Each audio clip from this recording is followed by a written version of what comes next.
Snake had his hands splattered with blood. Several minutes passed and Snake did not move.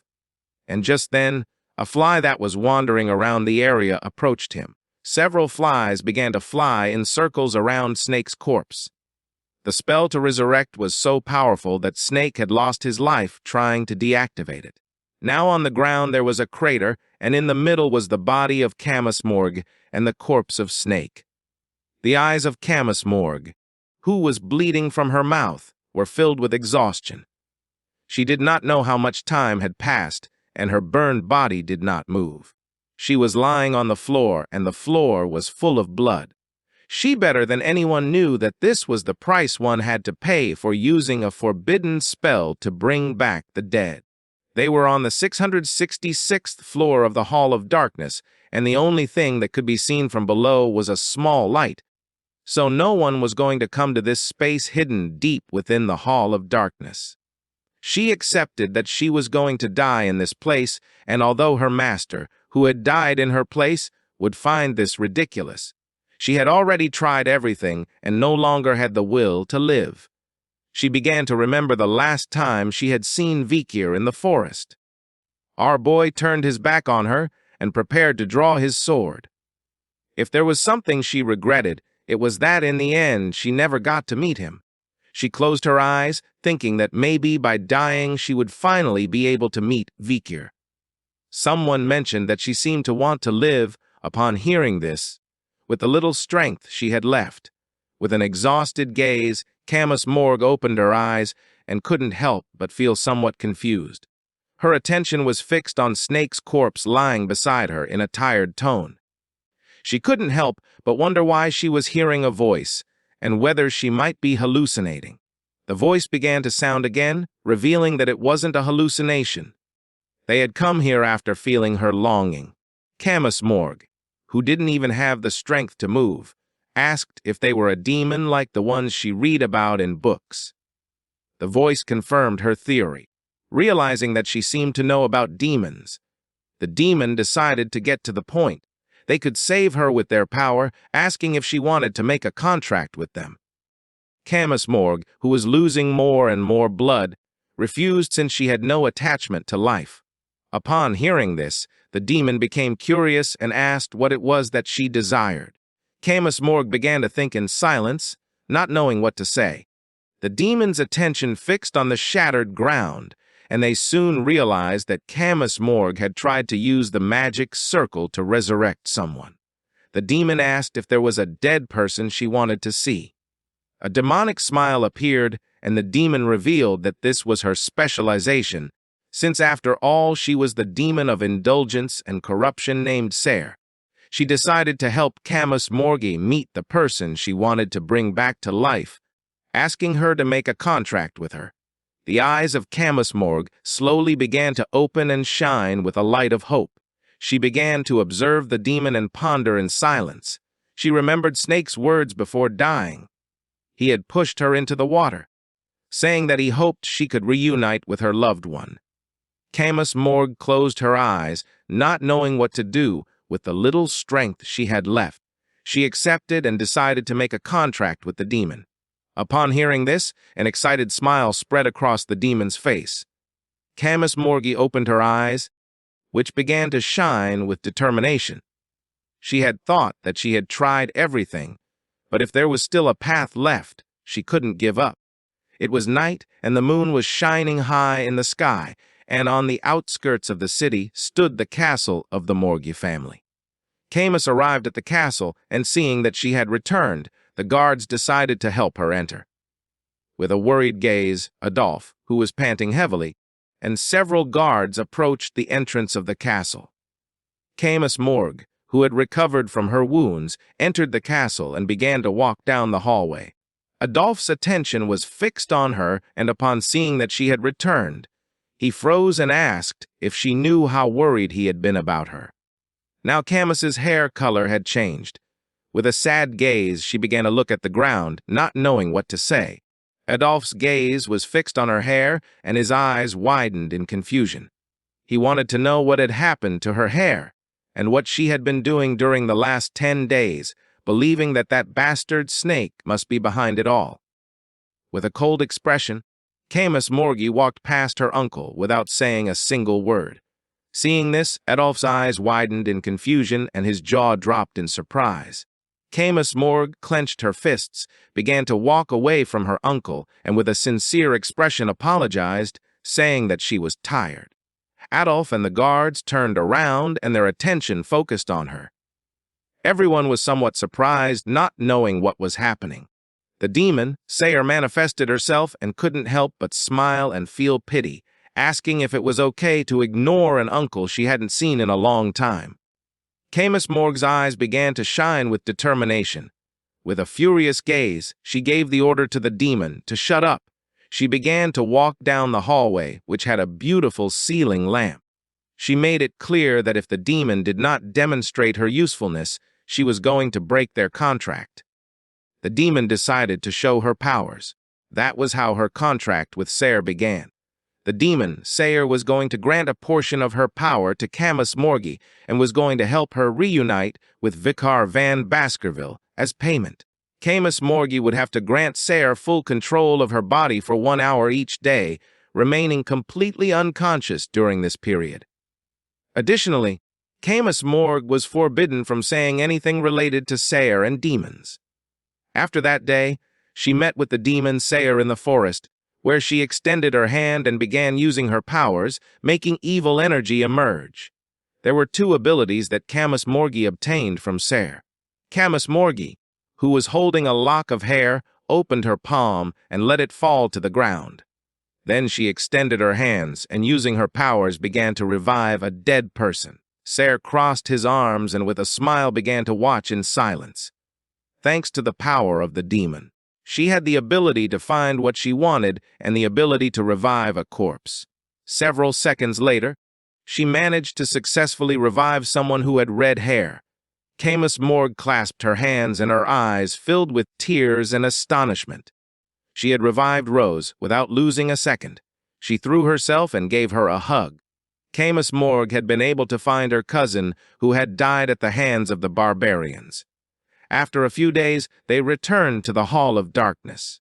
Using some candles and drawing a magic circle on the ground, Seir began to fly and control several spirits. Her eyes widened in confusion and surprise since it was the first time that she experienced something like that, revealing that she could not feel at all Vikir's soul whom Camus Morgie was looking for. Camus Morgue, who was standing behind, began to gaze toward the ground. Then her eyes began to shine with determination since she could not give up. During the day, she used clothes training as an excuse to take care of Rose, and during the night, she moved around to search for Vikir. Her mother and uncle showed no objection and did not inquire much into the matter either. She entered her room and using a pen began to draw a magic circle. Over time, she began to grow distant from her mother, her uncle, and the people of the clan since she had no time to think about them.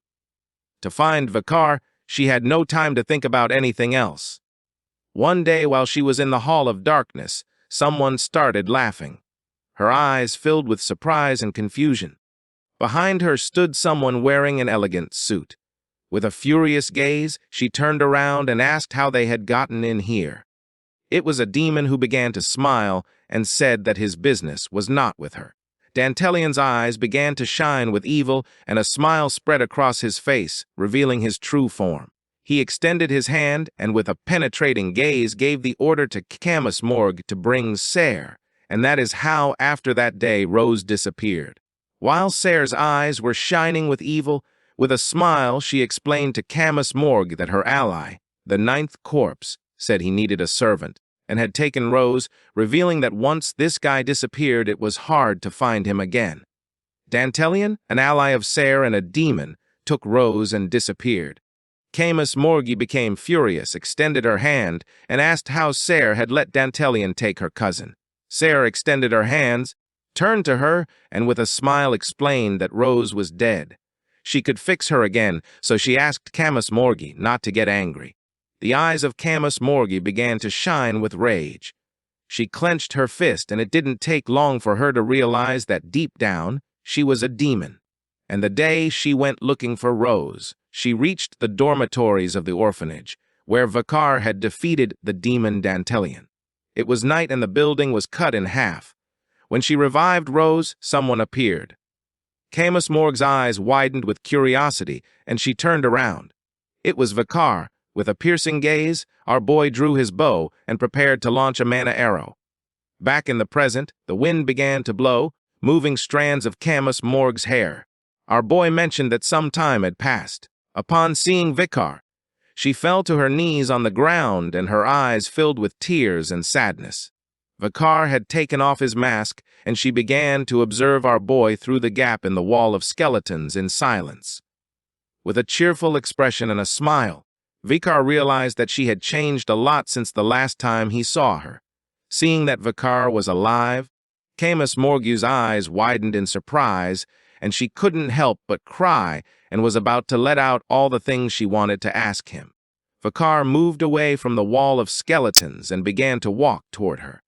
Camus Morg began to gaze at the ground without knowing why Vikir was saying things so calmly when so much time had passed since they last saw each other, nor why he hadn't come looking for her if he was alive.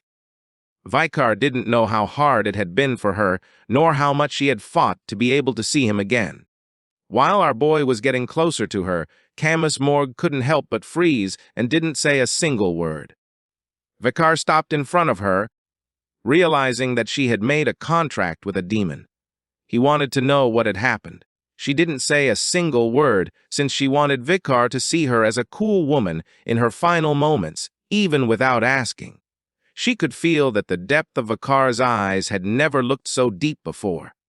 He had become someone so handsome, unlike her, who had ruined everything. Vikir's eyes filled with confusion. With a surprised expression, he called Camus Morgu's attention. She lifted her head and began to observe our boy in silence. Her time was going to end soon, and when that happened, Vikir would have to fight against Seir. The last thing Camus Morg could do for Vikir was not let him fight alone again. But now that she had been able to see him again, from the bottom of her heart, she thanked our boy for having recognized and found her. Upon hearing this, Vikir's eyes widened in fear and confusion.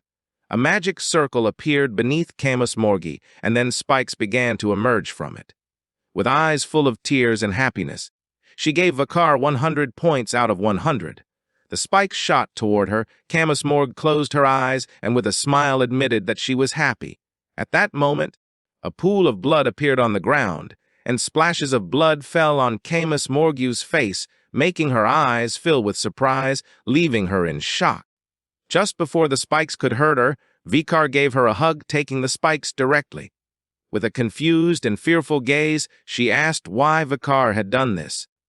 The spikes had pierced Vikir's back with a calm tone. He explained that he understood that she couldn't tell him because of the contract she had with the demon. Vikir hugged her tightly since she hadn't managed to land any critical blow when they fought. Camus Morgi began to cry without knowing why he was doing this again. Vikir began to gaze at the ground, saying that if ending her life had been a way of telling him that she couldn't talk about it, then she shouldn't worry about him. He asked her to let him take care of it. Vikir's eyes began to shine with hatred, as he was never going to lose against a demon. The demon Seir took control of Camus Morgu's body, and while her eyes were shining, a smile spread across her face. This is the end of the video. If you guys want to see the next part, Vikir hugged Camus Morgi, and not long after, the demon took control of her body and mentioned that she was delighted to meet him. Seir was somewhat surprised to see Vikir, revealing that she had heard a lot about him from her roommate. The eyes of our boy began to shine with fury and his gaze fixed on her. The spikes had pierced Vikir's body, leaving him seriously injured. But even so, he remained calm and questioned what she had done to Camus Morg. Seir's attention focused on Vikir, and her eyes began to shine with contempt. With a smile, she asked if Vikir was worried about Camus Morg. The eye that Seir had on her forehead began to show Camus Morgi trapped inside her body. The demon's eyes expanded with evil, and with a smile, she revealed that Camus Morgi was sleeping deeply inside her, since she had the right to take over her body for one day. She mocked our boy, asking how long he thought he would keep hugging her. Seir used her powers, and in the blink of an eye, several skeletons wielding spears appeared above them, ready to attack. Vikir raised his head and his attention fixed on them, seeing that the skeletons were ready to attack. He could not help but go on alert.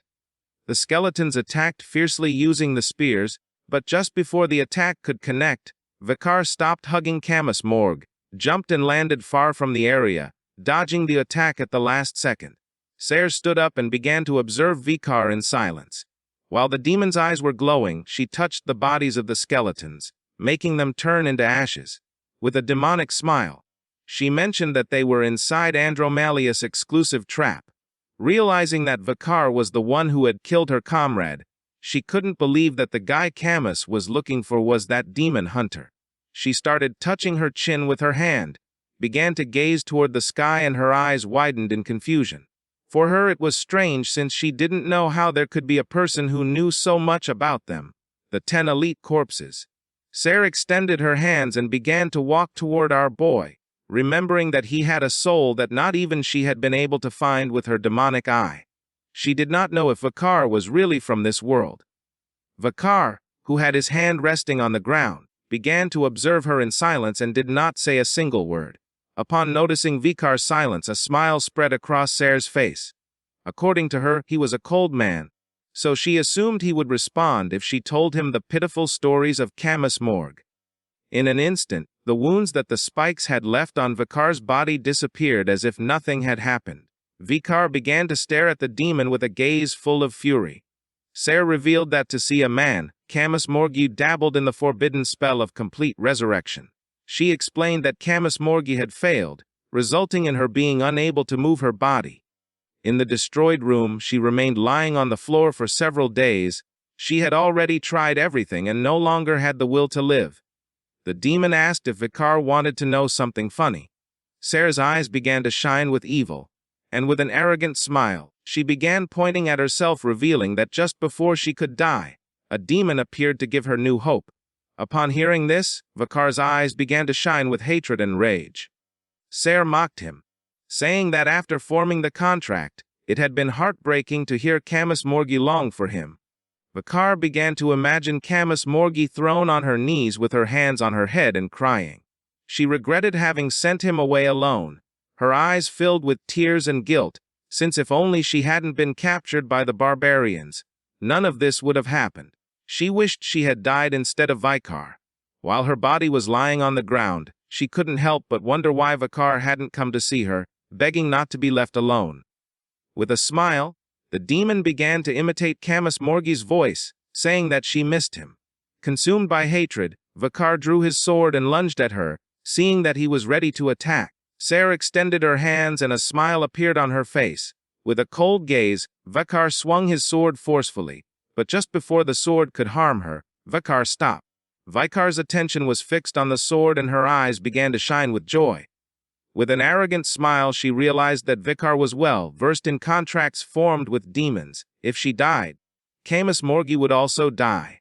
Seir activated the magic circle that was on the ground, causing an undead to emerge from it, which opened its mouth and prepared to devour Vikir. She was confident that Vikir could not kill the girl who was desperately waiting for him. The undead closed its jaw, but Vikir reacted in time and with a jump dodged the attack. Then he began to gaze toward the ground with a furious expression and prepared to counterattack. Our boy approached the undead and launched a chain of powerful slashes, but to his surprise, his attacks didn't work. Seeing this, Vikir couldn't help but feel somewhat confused, while Seir's eyes were shining with excitement. With a smile, she asked if Vikir believed that she was going to use magic he could cut like Camus magic, revealing that there was no way a simple graduator could stand against her true power. The undead gained momentum and struck Vikir hard using its jaw. The attack was so powerful that our boy couldn't move. The undead took advantage and began running quickly, slamming Vikir's body against the ground. Using all its strength, the undead smashed Vikir's body against the sword's statue. The attack was so powerful that the statue of the sword cracked and blood began to emerge again from Vikir's wounds. Seir mocked him, saying that far from saving her, he was going to end up dying. Vikir, who was wounded, began to gaze toward the ground and did not move. The memories of when he had fought against the spider, Madam, came to Vikar's mind. Even though she was a powerful beast, Vikar drew his sword and prepared to fight. He could not believe that Camus Morg had made a contract with the demon to save him, realizing that hiding in the deep forest had caused Camus Morgu's future as a hero to transform into that of a contractor of the demon. He began imagining a knight killing a man, knowing that in order to kill a demon who had made a contract with a human, one must first kill the human who had made the contract. This was something he knew from the beginning. The eyes of our boy began to shine with fury and his gaze fixed on Seir. He didn't know why he had said that. He was determined not to lose against a demon. While he was sunk in his thoughts, Seir's tail wrapped around Vikar's foot. Vikar didn't move. Using her tail, Seir lifted Vikar's foot and noticed that he was thinking too much while fighting. Her eyes began to shine with rage, and without wasting another second, she forcefully moved her tail, making Vikar's body shoot out and crash into one of the statues. The impact was so strong that cracks appeared in the statue. Despite being injured, Vikar clenched his fists and began to imagine a scale. On one side was Camus Morgu and on the other her family and the barbarians. Vikar knew that if he didn't kill the 10 elite corpses, humanity would face the time of downfall. It was either Camus Morgi or all of humanity. It was clear to Vikar which of the two options he had to choose. The sad memories of Camus Morgu's life flooded Vikar's mind, making his eyes begin to shine with hope. He began to pant heavily since if there was even a silver of hope, he wanted to cling to it. Seir climbed onto the palm of an undead and approached Vikar, who had his body crashed against the statue. She couldn't believe that the 9th and 10th elite corpses had been defeated by a human who wasn't even that strong. Seir's eyes began to shine with evil. Using her sharp claw, she prepared to attack, asking if Vikar was aware that he was the reason for the delay in opening the door to the demonic realm. Vikar had no strength to react to the attack, and could not even move.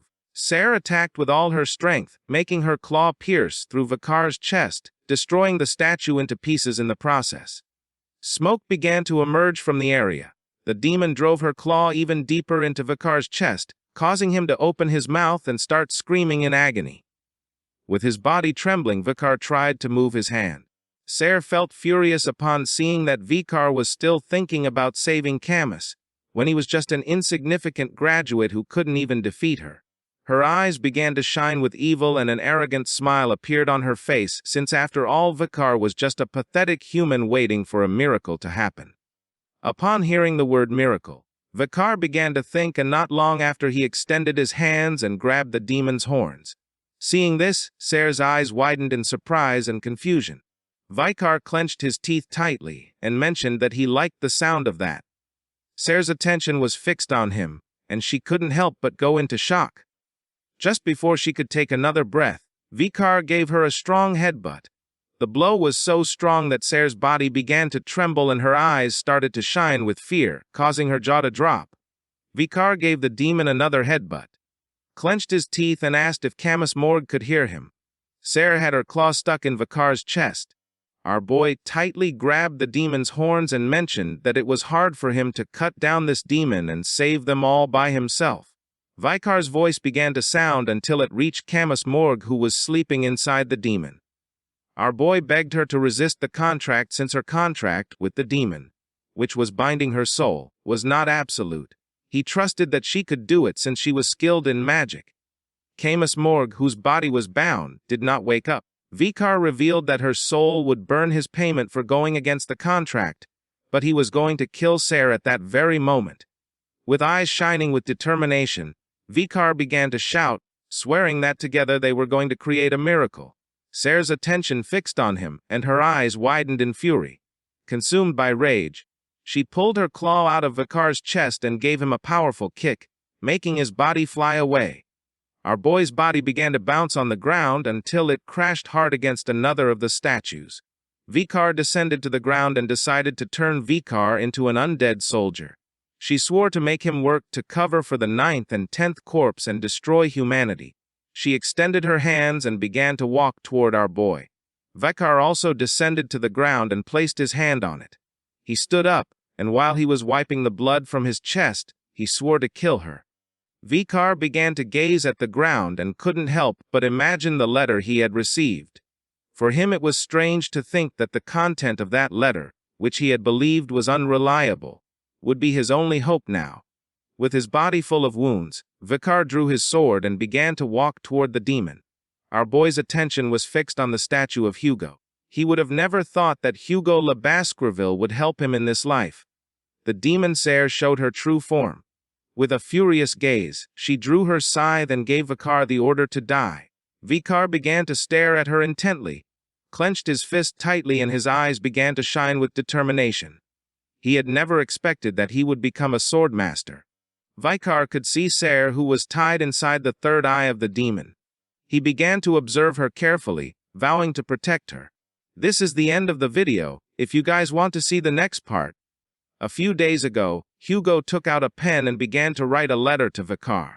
He knew that being a top-ranked graduate, the fang that Vikir was capable of making was a careless seventh technique.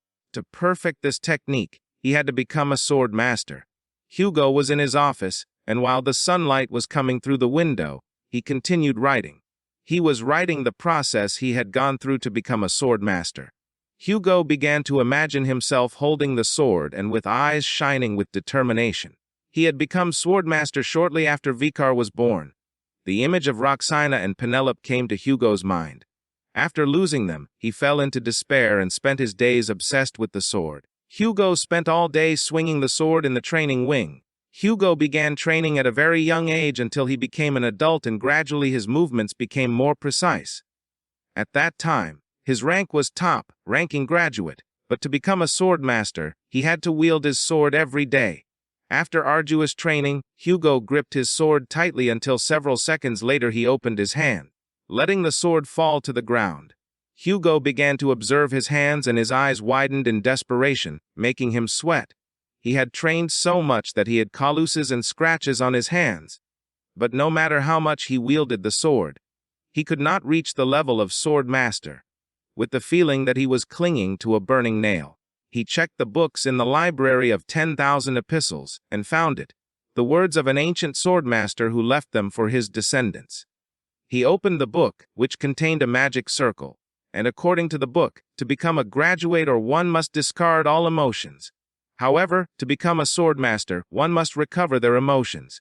Hugo's personality began to shatter like a mirror. He decided to follow the words and worked hard to learn happiness, anger, sadness, and pleasure.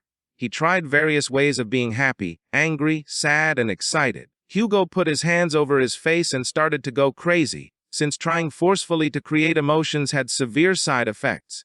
From a certain point on, he laughed when he needed to be angry and frowned when he needed to be happy. It had destroyed the way in which he expressed his emotions. That was how, little by little, the path toward becoming a swordmaster became a labyrinth with no exit. To satisfy his thirst that could not be quenched with his sword, he used his power to revive the family and had many children to increase his power. The image of his children crawling across the ground that was full of swords came into Hugo's mind. Following the rules of the family, he sent his small children to the cradle of swords. Hugo began to observe his children, and his eyes widened with surprise and fear as he had a realization in a place he did not expect. One of his children had jumped into the water. Hugo, the butler, and the others who were on the shore went on alert. He did not know for what reason a small baby, who knew nothing, would struggle so desperately, nor why the baby endured the pain of water seeping into his body. Hugo put his hand over his chest and his eyes widened in confusion. Watching that scene made his heart race, and mana began to emerge from his heart, the pleasure of finding great talent, the anger at sending a young man to such a horrible place, the sadness of seeing an injured youth, the joy of looking hopefully at that child's future consumed Hugo's mind. Without hesitating even for a second, Hugo entered the water amid those complex waves of emotions, and without hesitating even for a second, grabbed the child by the foot and pulled him out of the water. With this event he had his realization, and found out next day that he had become a swordmaster. Back to the present, Hugo continued writing the letter with a serious expression, including Pomeranian and becoming a swordmaster were things that Vikir had given him. He revealed that the path to becoming a swordmaster resided in how one was able to feel complex emotions. He trusted that Vikir could reach that level. Back to the combat, Seir sent mana into her scythe and swung it forcefully, launching a flurry of slashes. Vikir put his arms in front of his chest and using the Beelzebub sword blocked the attack, and his eyes filled with surprise, realizing that she was very strong. Vikir's eyes began to shine with rage, realizing that Hugo had become a completely different person from his previous life. While the demon Seir's eyes were shining with evilness, with a smile, she clenched her fist and summoned a powerful magic circle. To break Seir's magic, Vikir had to reach the level of swordmaster, and now that he no longer had the power of the saintess, he had to come to his own realization. Seir extended her hand, and just then, a magic circle appeared on the ground, and from it emerged spikes made of skeletons, which struck Vikir's body directly, causing him to be thrown into the air. Our boy clenched his teeth and began to bleed from the mouth, just as Hugo had said. Anger and sadness existed within him. The spikes pierced Vikir's body, leaving a deep wound in his chest. Our boy's body began to bounce against the ground. Upon seeing this, Seir's eyes began to shine with joy and a smile appeared on her face, since she thought that Vikir was very weak. But soon her smile disappeared and her eyes filled with rage, causing her to clench her fist tightly. Despite having deep wounds and cuts all over his body, Vikir stood up, and while his eyes were shining with confidence, he began to stare at Seir with an excited smile. In this fight for Vikir it was impossible to feel joy and pleasure. Upon feeling Vikir's gaze, Seir became enraged and using all her strength, launched several slashes toward Vikir. Just before he could react, the slashes were already in front of his face. Vikir's attention was fixed on them and his eyes widened in fear and surprise. The attack was so fast that Vikir had no time to do anything about it, and he took the full brunt of the attack, creating a curtain of smoke. Seir, who had the scythe stuck into the ground, began to observe our boy in silence. Vikir's body was thrown into the air along with debris. Demon Seir's attack had cut off one of our boy's legs, while blood was emerging from his wounds. Vikir couldn't help but clench his teeth tightly and feel furious. With the little energy and strength that Vikir had, he used Baskerville's seventh technique and gaining momentum against the rocks appeared in front of Seir. Vikir began to stare at her, and while his eyes were shining with fury, he prepared to attack. Seir turned around and upon seeing that Vikir was ready to attack, went on alert. With a murderous gaze, Vikir forcefully swung the sword. The attack landed squarely against Seir's head, but then his sword bounced off.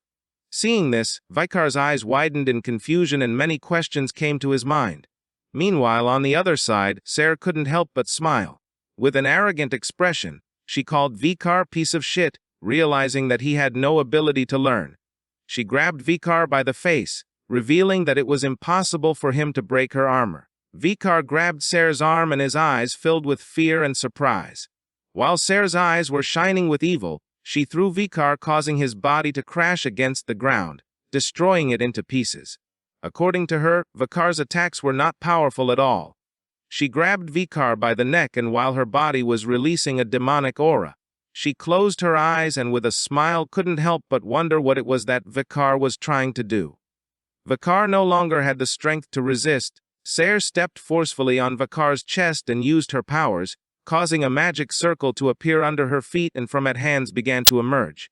She mocked Vikir, questioning if he really believed that Camus was going to wake up and resist the demon's contract.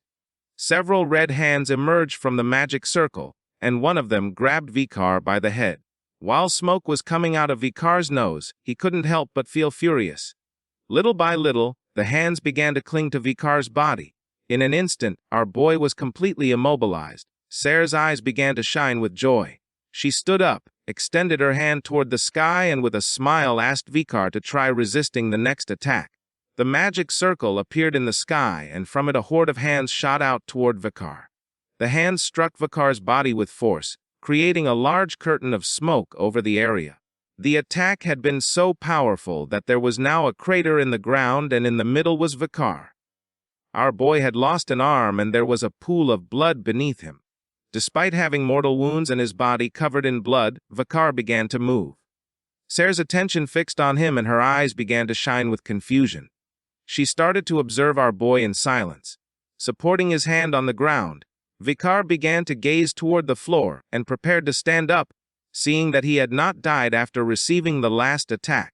She could not help but wonder if he was really human. Seir began to walk toward our boy.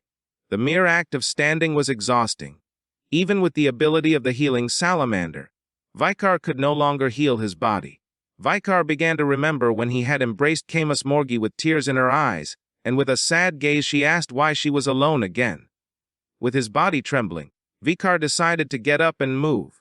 The curtain of smoke began to disappear, and despite missing an arm, Vikir drew the Beelzebub sword and began to walk toward the demon.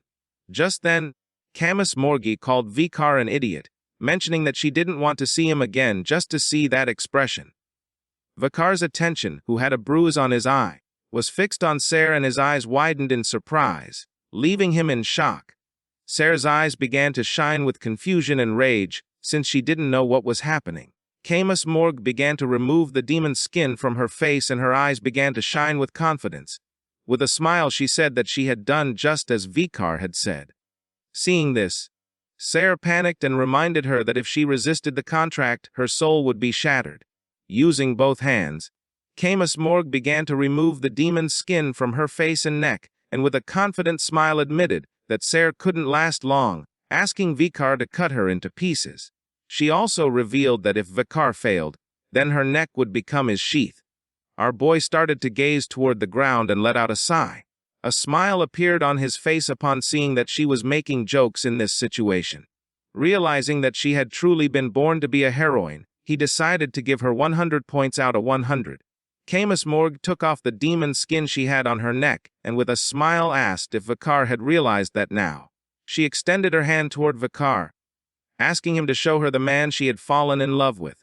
Seir's eyes filled with fear, knowing that this was not good. Seir took control of Camus Morgu's body again, making a magic circle appear behind her back. According to her, they were crazy. With a furious gaze, she extended her hands and asked if Vikir really believed that this would be enough to pierce her at that moment. Tentacles made of skeletons shot out from the magic circle toward Vikir.